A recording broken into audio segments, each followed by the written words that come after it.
Successful interviewing skills are an important part of the job search process. And while they do come naturally to a few people, most of us have to practice before we get in front of a group.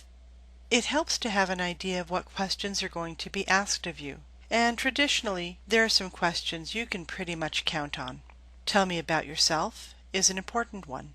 It's one of the reasons you include hobbies and interests in your resume. It gives the interviewer something to discuss while it breaks the ice. So when you include your hobbies and interests, make sure that they're generic enough that they're not going to make hostile waves, and so it gives you something to be able to talk with the interviewer about. Why are you interested in working for us is a way for them to judge your knowledge of the company and the time that you've taken to investigate the company and see if you're a good fit. You'll want to have looked at their website and determined something about their culture and be able to use that in your discussion. Where do you see yourself in 5 years? You'll use that to tie in your current education with a longer term growth in the company. So you can say that I see myself continuing hopefully with this company and facing new and exciting challenges with increasing responsibility. What makes you the right candidate for this position? It's a chance for you to reiterate specific items that you have listed in your resume as matching the items that they have listed on the job description. Keep it short, no more than 2 minutes, but it's another way for you to be able to showcase good spots where you fit. You also may be faced with some unusual questions, and these aren't so much to judge right or wrong as to determine how you think about things. When you're doing these, keep in mind that they want to understand your thought process. Another common one that Microsoft asks, you've been asked to run telephone poles from Los Angeles to New York.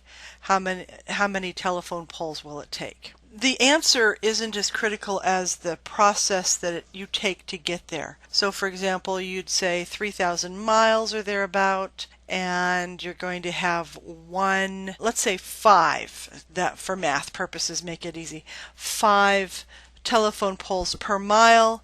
So 5 times 3, you're going to need 15,000 telephone poles. It lets them see how your thought processes work. So are you a logical person who can work through a situation, or do you get bogged down in details? The most common type of interview question you'll be asked is the "tell me about a time when" style. This is because past performance is a strong indicator of future success. So they want to know that you've been successful in something related to this position that you're applying for in the past. So tell me about a time when you faced a difficult situation. How did you handle it? When you've worked with a difficult coworker, or when you went above and beyond expected performance. And I don't know about you, but I've had those times where I am answering an interviewer's question, and inside my head I'm going, shut up, oh my goodness, shut up. And I feel like I'm suffering from diarrhea of the mouth. I try to wind down and bring the interview question to a close, and I just can't seem to do it. And it just gets worse and worse and worse. So there is a great way to be able to battle this, and it is called STAR style. You start by stating the situation or task that you faced. You discuss the action you took and the results of those actions. For example, when I had the printing company, at one point, the situation that I faced was that our sales were down. And we had a reduction in the number of people coming through the door. So my task was to fix that problem. I had to bring up our sales, but I wasn't quite sure what to do. Well, I decided to host a variety of training or short workshop sessions on Saturday mornings. They discussed things like marketing plans or budgeting for printing or basic website design.